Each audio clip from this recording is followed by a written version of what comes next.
City India news channel हक की आवाज़। Paradise function palace, paradise function palace महबूब नगर। మాజీ మంత్రివర్యులు శ్రీనివాస్ గౌడ్ గారు వారి పార్టీ కార్యక్రమంలో భాగంగా మాట్లాడుతూ ఈ రాష్ట్ర ముఖ్యమంత్రి గారికి ప్రభుత్వానికి మరియు కాంగ్రెస్ పార్టీకి వివిధ రకాల సలహాలు సూచనలు ఇచ్చే ప్రయత్నం చేసిండు. దాంతోపాటు సున్నితంగా కొన్ని విమర్శలు కూడా వారు నిన్న చేయడం జరిగింది. మాట్లాడే విధానం బాగుంటేనే మంచిదని, కేసీఆర్ను తిడితేనే మీరు పెద్దోళ్ళు అవుతారని అనుకోకండి అని మాట్లాడు. తర్వాత అభివృద్ధి చేస్తే మీరు ఏమన్నా మేము పడతాం, కానీ నువ్వు అభివృద్ధి చేయకుండా తిడితే మేము పడము అన్నాడు. ఈ మాటకు కట్టుబడి ఉండాల్సిందిగా ఈ సందర్భంగా నేను మాజీ మంత్రి గారికి చెప్తాను. ఉన్న 14 నియోజకవర్గాల్లో ఏ నియోజకవర్గంలో కూడా 500-600 కోట్లకు తక్కువ కాకుండా ఇవాళ ఈ 1 ఇయర్లోనే అభివృద్ధి జరిగింది. ఆయా నియోజకవర్గాల్లో మీ ఎమ్మెల్యేలను, ఓడిపోయిన ఎమ్మెల్యేలు ఎవరైతే ఉన్నారో వాళ్ళని అడిగితే నీకు డాటా మొత్తం ఇస్తారు. లేదు నన్ను పంపు అన్న నేను పంపుతాను. పెద్ద పెద్ద కళాశాలలు వచ్చినాయి, ఇంజనీరింగ్ కళాశాలలు వచ్చినాయి, చిన్న చిన్న ఇరిగేషన్ ప్రాజెక్ట్ కంప్లీట్ చేసినాం, కురుమూర్తి లాంటి దేవస్థానానికి 100 కోట్లు ఇచ్చినాం. ఏ నియోజకవర్గంలో ఏ మండలంలో ఇది కాలేదనకుండా మొత్తం ఉమ్మడి జిల్లాలో 14 నియోజకవర్గాల్లో కూడా 2 నియోజకవర్గాలు మా వాళ్ళు గెలవకపోయినా కూడా ముఖ్యమంత్రి అది నా జిల్లా, ఇది నా పాలమూరు నా జిల్లా, మహబూబ్నగర్ జిల్లా వాసిని కనుక నాకు లేక అవకాశం వచ్చింది, ఈ జిల్లాకు ఇక మున్నెన్నడు కని విని ఇరుగని విధంగా నేను నిధులు పంపించాలి, తేవాలి, అభివృద్ధి చేయాలని పలుమార్లు మీ అందరి సాక్షిగా కూడా పలు మీటింగ్లలో కూడా చెప్పినట్టుగానే అన్నీ తెస్తా ఉన్నాడు, చేస్తూ ఉన్నాడు. పాలమూరు రంగారెడ్డి కంప్లీట్ చేయాలి అయితేనే ఉంది, దాని బాధ నీకెందుకు, మేము చేస్తూనే ఉన్నాం. మీరు అడ్డుపుల్లలు పెట్టకుంటే సాల్ అది అవుతుంది.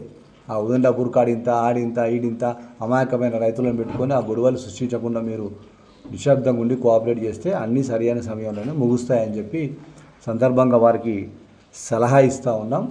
కనుక నిన్న నువ్వు చెప్పిన మాటనే ఏంటంటే అభివృద్ధి చేస్తే పడతాం, మేము ఏమన్నా పడతాం, కానీ అభివృద్ధి చేయకుంటే పడమంటాం. మేము అభివృద్ధి చేస్తాం, బరాబర్ తిడతాం, మీరు పడాల్సిందే.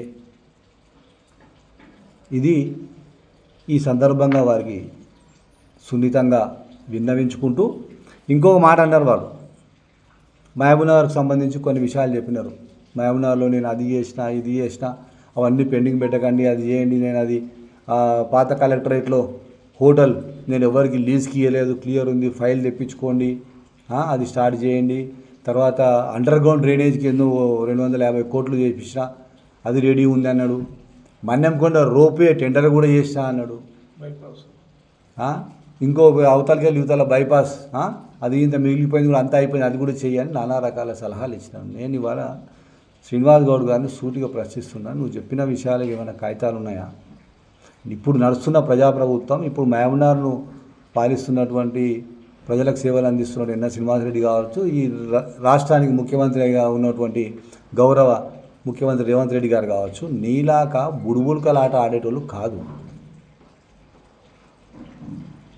కెమెరాలను జూమ్ చేయకుండా ఏదో ఒక కాగితం ఇట్లా చూపించి ఈ కాలేజ్ తెచ్చినా, ఈడ టెండర్ వేసినా, ఈడ హోటల్ పెట్టినా, ఈడ అది పెట్టినా అని చెప్పేటోళ్ళు కాదు ఈ ప్రభుత్వం. ఇది ప్రజాప్రభుత్వం. నిక్కచ్చిగా ఫైనాన్స్ క్లియరెన్స్ అన్నీ చేసుకొని వచ్చిన తర్వాతనే చేస్తుంది. నువ్వు ప్రజలు మోసం చేయడానికి ఇలాంటి శాంక్షన్స్ లేకుండా మన్నెంకొండలో కొన్ని టెండర్లు పిలిచినాం, కానీ ఏమైంది, ఫారెస్ట్ వాళ్ళు ఫారెస్ట్ క్లియరెన్స్ లేకుండా టెండర్ ఎట్లా పిలుస్తారని అది ఆగిపోయింది అర్ధాంతరంగా.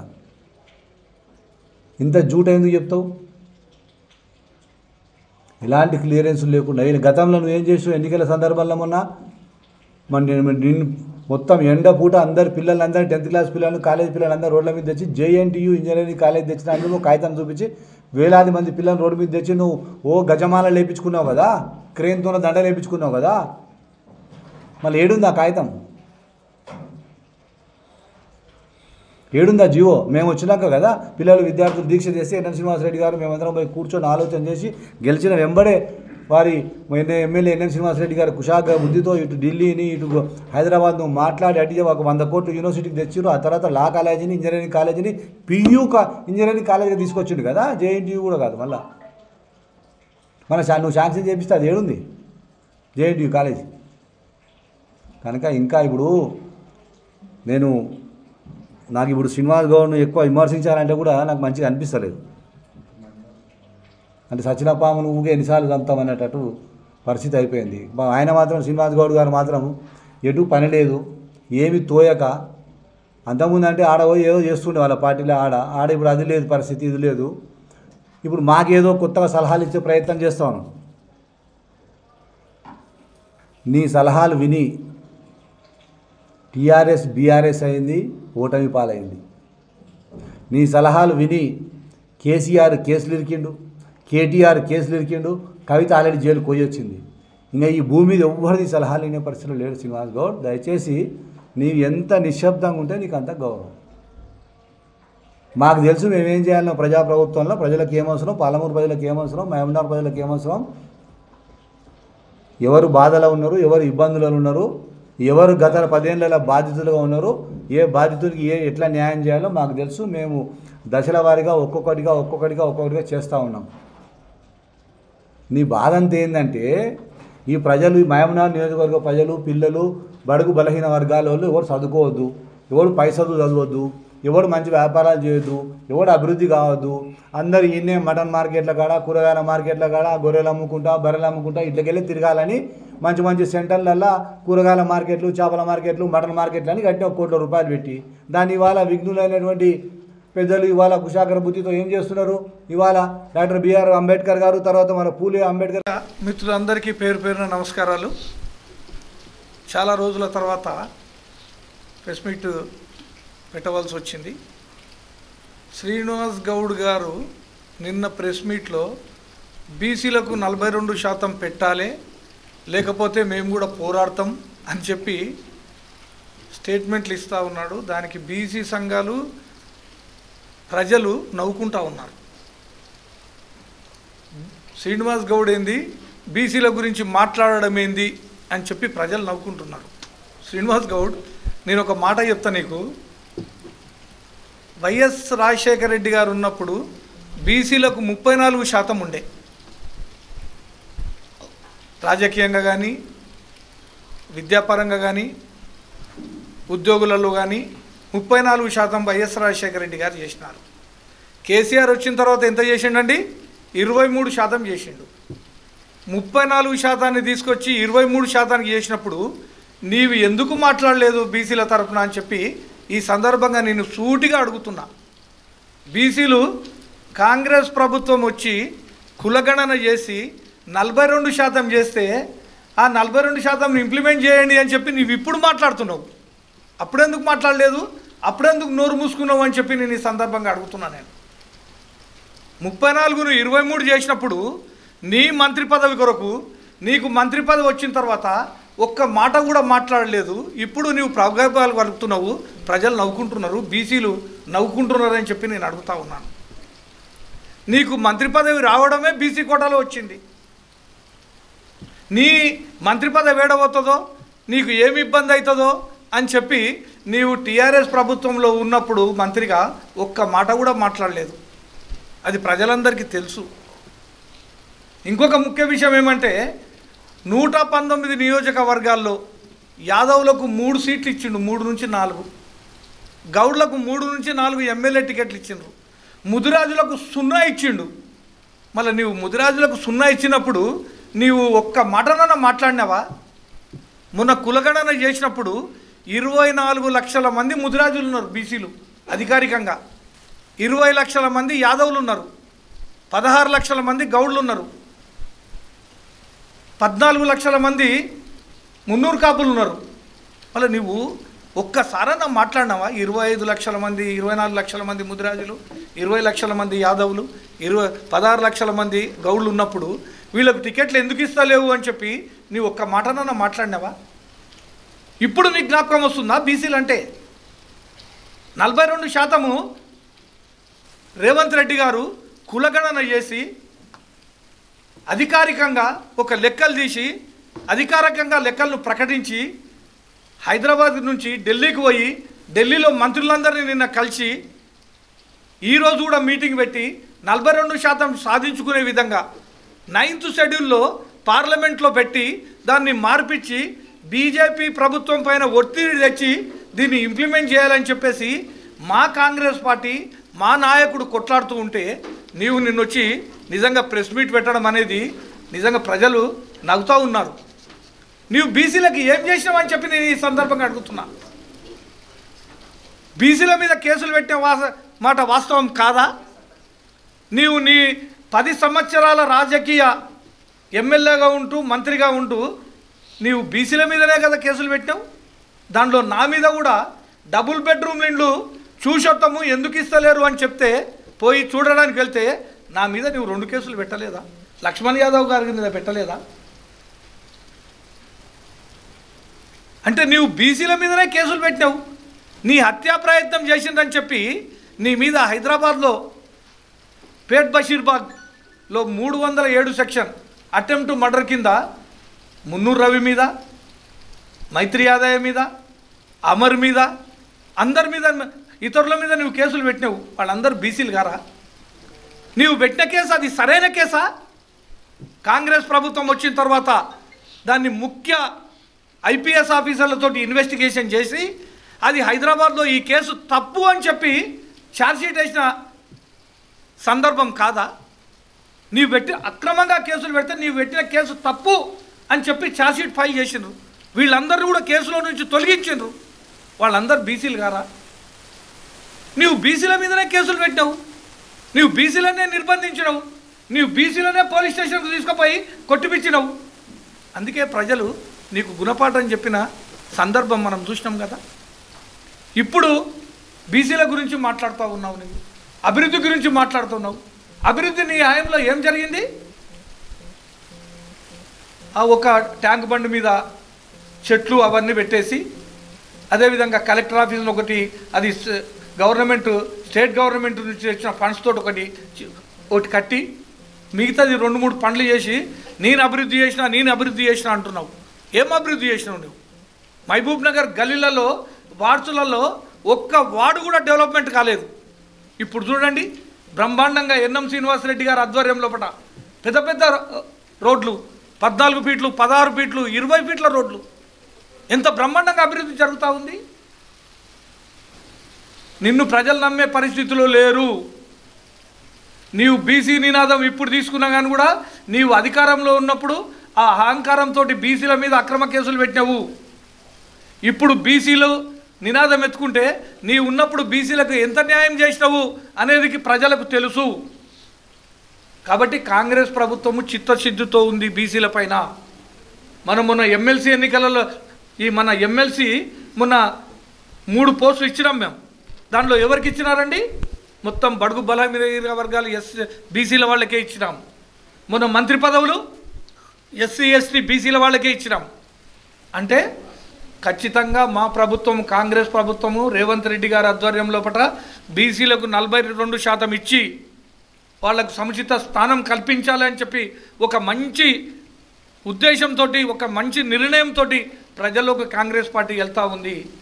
నీకు ఒకవేళ దమ్ముంటే, ఈరోజు శ్రీనివాస్ గౌడ్ చెప్తా ఉన్నాను, నీకు దమ్ముంటే బీజేపీ ప్రభుత్వము సెంట్రల్లో ఉంది, నీవు మీ టీఆర్ఎస్ పార్టీ తరఫున, టీఆర్ఎస్ పార్టీ బీఆర్ఎస్ పార్టీ మాకు తెలియదు, అది అయిపోయింది ఆ పని, బీఆర్ఎస్ పార్టీ తరఫున మీరు మీ డెలిగేషన్ తీసుకొని పోయి ఢిల్లీలో ధర్నా చేయండి టీఆర్ఎస్ పార్టీ తరఫున. అప్పుడు మిమ్మల్ని ప్రజలు నమ్ముతారు, కొంతనే విశ్వసిస్తారు. మీరు బీసీలు వ్యతిరేకులు, మీరు టీఆర్ఎస్ పార్టీ బీసీకి వ్యతిరేకి. ఒక్క ఎమ్మెల్యే టికెట్ ఇవ్వలేదు, ఒక ఎంపీ టికెట్లు ఇవ్వలేదు. ఇప్పుడు వచ్చి ప్రగల్భాలు పలుకుతూ ఉన్నావు. నేను ఒకటే డిమాండ్ చేస్తూ ఉన్నా, నీవు మీ పార్టీ తరఫున ఒక డెలిగేషన్ తీసుకొని పోయి సెంట్రల్ గవర్నమెంట్లో వాళ్ళని మాట్లాడమని చెప్పండి. బీజేపీ వాళ్ళు ఏం చేసినారండి? ఒక్కసారి బీసీలు కూడా ఆలోచన చేసుకోవాలి. రాష్ట్రంలో ఉన్న బీసీలు, మహబూబ్ నగర్ జిల్లాలో ఉన్న బీసీలు అధ్యక్ష పదవికి ఎవరికి ఇచ్చిండ్రండి? బీసీకి ఇచ్చిండ్రా? అక్కడ ఈటల రాజేందర్ ఉన్నాడు, ఎందుకు ఇవ్వలేదు ఈటల రాజేందర్ గారికి? అరవింద్ గారు ఉన్నారు, అరవింద్ గారికి ఎందుకు ఇవ్వలే? మిగతా బీసీలు చాలామంది ఉన్నారు, వాళ్ళకి ఎందుకు ఇవ్వలే? అక్కడ బీసీలోకి ఇవ్వకుండా ఈరోజు బీజేపీ వాళ్ళు బీసీల గురించి మాట్లాడుతున్నారంటే నిజంగా ఇది హాస్యాస్పదమైన విషయమే. అదే ముస్లింలను బీసీలలో ఎందుకు చేర్చిండ్రు అని అడుగుతారు. నేను ఒకటే ప్రశ్నిస్తున్నా, బీహార్ ఎవరిదండి? ప్రైమ్ మినిస్టర్ది. మళ్ళీ బీహార్లో ముస్లింలకు రిజర్వేషన్ ఎందుకుంది? గుజరాత్లో. అదేవిధంగా మహారాష్ట్రలో ఏ గవర్నమెంట్ ఉంది? బీజేపీ గవర్నమెంట్ ఉంది. అక్కడ బీసీలకు రిజర్వేషన్ ఎందుకు నడుస్తుంది? ఉత్తరప్రదేశ్, అక్కడ ఎవరిది ఉంది? బీజేపీ ప్రభుత్వం ఉంది. అక్కడనేమో బీసీ రిజర్వేషన్లు ఉండాలి. మన దగ్గరకు వచ్చేంత వరకు ఇక్కడ బీసీ రిజర్వేషన్లు తీస్తేనే మేము సపోర్ట్ చేస్తాము అని చెప్పి మాట్లాడుతున్నారు. ముస్లిం రిజర్వేషన్ అంటే ఏం మాట్లాడుతున్నారో ఒకసారి ఆలోచన చేసి మాట్లాడాలి. కాబట్టి నేను బీసీ సమాజానికి మొత్తం కూడా విజ్ఞప్తి చేస్తూ ఉన్నాను. ఏ పార్టీ అయితే బీసీల రిజర్వేషన్లు ఇస్తారో, ఏ పార్టీ అయితే బీసీలకు సముచిత స్థానం ఇచ్చి ముందరికి తీసుకుపోతుందో, ఏ పార్టీ అయితే బీసీలకు 42% ఇచ్చి ముందరికి అభివృద్ధి పదంగా రాజకీయ ఆర్థికంగా అదేవిధంగా ఎంప్లాయ్మెంట్లో సముచిత స్థానం ఇస్తుందో ఆ పార్టీకే మద్దతు ఇస్తారు, ఇవ్వాలని చెప్పేసి కూడా ఈ సందర్భంగా కోరుతా ఉన్నాను. కాబట్టి శ్రీనివాస్ గౌడ్, నీవు బీసీల పక్షపాతి కాదు, నీవు బీసీ వ్యతిరేకివి. నీవు బీసీల గురించి ఇప్పుడు మాట్లాడుతున్నావు అంటే ప్రజలు నిన్ను నమ్మే పరిస్థితుల్లో లేరు అని చెప్పేసి కూడా ఈ సందర్భంగా నేను తెలియజేస్తా ఉన్నాను.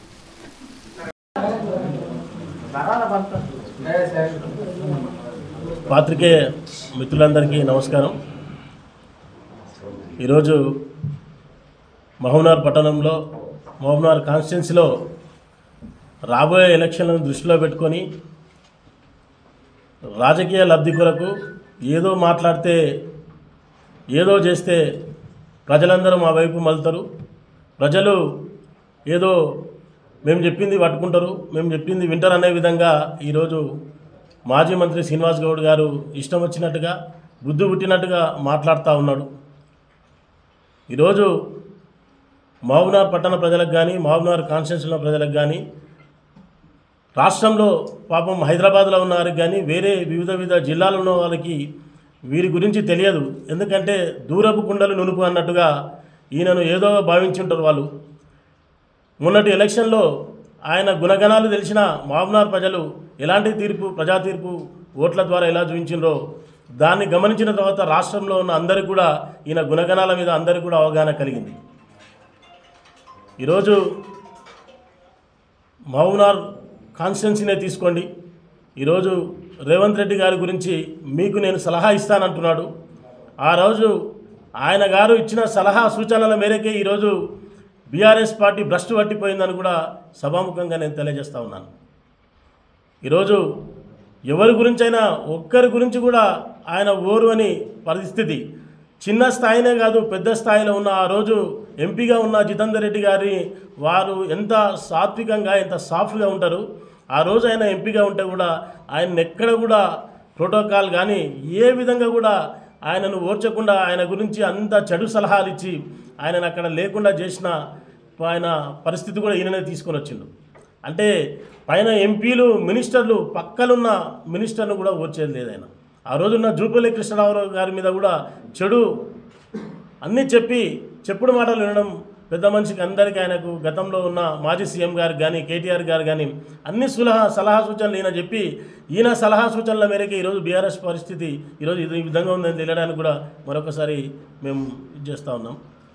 ఈరోజు అందరికీ కూడా తెలుసు ప్రాజెక్టుల పైన మీరు 50% కూడా పాలమూరు రంగారెడ్డిపై ఉదండాపూర్ ప్రాజెక్టులపై ఈరోజు మా వారు అందరూ కూడా 50% కూడా గతంలో మీరు కంప్లీట్ చేయలేదు.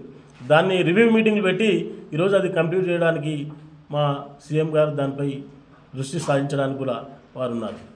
ముఖ్యంగా మహబూబ్నగర్ బిడ్డ కాబట్టి ఖచ్చితంగా మహబూబ్నగర్ మీద ఇంకా ప్రేమ ఇంకా ఎంతో ఉండి ఆయన చేయడానికి ఎంతో ఇది చేస్తూ ఉన్నారు. ఈరోజు మనకు కనిపిస్తూ ఉంది మహబూబ్నగర్ పట్టణంలో ఏం చేయలేదు అభివృద్ధి అంటూ ఉన్నాం. ఈరోజు మా ఎన్ఎం శ్రీనివాసరెడ్డి గారు నిజంగా మహబూబ్నగర్ అభివృద్ధి చెందాలంటే విద్య ఉండాలి. విద్యార్థులు ఈరోజు విద్య ఉంటే విద్యార్థులు ఈరోజు ప్రయోజకులు అవుతారు విద్యాబుద్ధి వల్ల అని చెప్పేసి ఎడ్యుకేషన్ మీద ఎంతో పోరాడుతూ ఉన్నారు.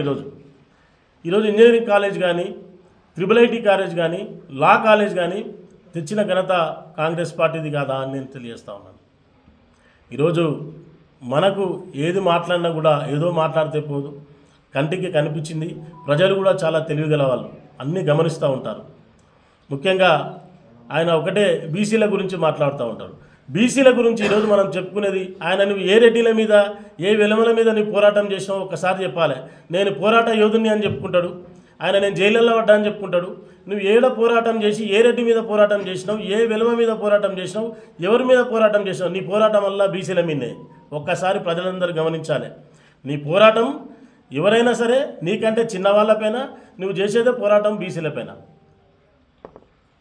ఈరోజు నువ్వు ఉద్యోగ సంఘాల పేరు చెప్పుకొని ఆ రోజు ఉన్న కోదండరామ్ గారు వాళ్ళు నిజంగా కూడా పాపం ఒక దిశానిర్దేశం తెలిసి వాళ్ళు ఈరోజు తెలంగాణ ఉద్యమంలో ముఖ్య పాత్ర వహించిన వాళ్ళని తొక్కి పాడేసినావు. విఠల్ గారిని, స్వామి గౌడ్ గారిని, వాళ్ళు మొత్తం ముఖ్యం వాళ్ళే అన్నీ చేస్తే లేదు అని చెప్పేసి ఏదో పై మెరుగులు చూపించి నీ గుణం తెలియక నేనే మొత్తం చేశాను వాళ్ళకందరూ చూపించినావు. ఉద్యోగ సంఘాలను ఏదో నువ్వు పెట్టుకొని నువ్వు చేసిన పనులు మంచి చెడులు మొత్తం కూడా ఈరోజు అందరూ కూడా తెలుసు. ఈరోజు జైలుకు పోయినా అని చెప్పుకుంటున్నావు. నువ్వు జైలుకు పోకున్నా సరే నా మీద చిన్న కేసు పెట్టి జైలుకు పంపేయండి పోయి నేను తెరపైకి వస్తానని చెప్పే విధానం నీ గురించి మాకు చాలా ఎక్కువ తెలుసు. నీ గురించి అందరికంటే ఎక్కువగా నాకు కూడా తెలుసు. మహబూబ్నగర్ పట్టణం ఓన్లీ కాన్స్టిట్యున్సీ, పక్క కాన్స్టిట్యున్సీ దేవుడికి ఎదురా కానీ మహబూబ్నగర్ కానీ ఈరోజు ఎంత అభివృద్ధి ఉందో చూడండి ఒక్కసారి. దయచేసి నువ్వు ఆగమేఘాల పైన ఎలక్షన్లో వస్తుంది ఏదో ఒకటి. ఇన్ని రోజులలో నీవు 10 సంవత్సరాల కాలంలో నీవు చేసిందేంది, మేము చేసిందేందో మీకు చెప్తాం. మీలాగా డబ్బా కొట్టుకొని పొద్దున్నే లేస్తే పక్కలోళ్ళు వినలేక విసిగి వేసారి చెప్పింది వేసిన వీలే వేసి క్యాసెట్ అరిగిపోయింది. అట్లా కాదు, చేసింది చెప్పుకోవడం కాదు. మేము ఒకటే అనుకున్నాం, మేము ఒకటే నేర్చుకున్నాం కాంగ్రెస్ పార్టీలో చేసింది చెప్పేది మనం కాదు, మనకంటే ప్రజలు చెప్పుకోవాలి, ప్రజలు మాట్లాడుకోవాలి అనే విధంగా పనిచేయాలని చెప్పి అనుకున్నాం. ఈరోజు నువ్వు నేను చేసినా అని చెప్పినావు. కప్ సాసర్లు పెట్టినావు, మెయిన్ రోడ్ల మీద మెరుగులు దిద్దినావు. నీకు ఆ రోజు మా కాంగ్రెస్ పార్టీ ప్రభుత్వం వచ్చిన రోజే చెప్పినాం, మేము పై మెరుగులు చూసిండ్రు అని చెప్పి అన్నాం. ఆ తర్వాత పై మెరుగులు కాదు, ఇంటర్నల్లా ఎక్కడైతే కాలనీలలో వార్డులలో దుస్థితి ఎంత పరిస్థితులు అంటే అవస్థల పాటు ఉన్నారు చాలామంది కూడా ప్రజలు. మీకు ఓట్లు వేసే ముందు మేమే వెళ్ళి ఆ రోజు ఆ పార్టీలో మీ పార్టీలో ఉన్నప్పుడు మా ఎమ్మెల్యే గారిని గెలిపిస్తే పలానా ఆయనకు ఓటేసి గెలిపిస్తే మీకు రోడ్డు వేస్తామని మేము భరోసా ఇస్తే అక్కడున్న ప్రజలు మీకు ఓట్లు వేసినారు.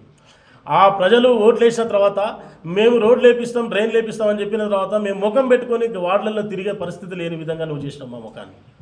ఈరోజు ఆ ప్రజలు ఏం గమనిస్తారంటే వాళ్ళు ఆ రోజు ఏంటంటే మన మహబూబ్నగర్ పట్టణంలో ఉన్న ప్రజలందరూ వెల్ సెటిల్, వాళ్ళకి ఎవరు ఏమి ఇవ్వాల్సిన అవసరం లేదు. దేని ప్రలోభాలకు లొంగే వాళ్ళు కాదు. వాళ్ళు ఒకటే కోరుకుంటారు, వాళ్ళ ఉద్యోగాలు వాళ్ళు చేసుకుంటూ, వాళ్ళ వ్యాపారాలు వాళ్ళు చేసుకుంటూ, వాళ్ళ స్వేచ్ఛను వాళ్ళు ప్రశాంతంగా ఉండాలి. మా ఇంటి ముందర ఒక రోడ్డు ఉండాలి, మాకు ఒక డ్రైనేజ్ వ్యవస్థ బాగుండాలి, మంచినీటి సరఫరా ఉండాలి, మళ్ళీ ఇంటి ముందు లైట్ వెలగాలని చూస్తారు అంతే వాళ్ళు.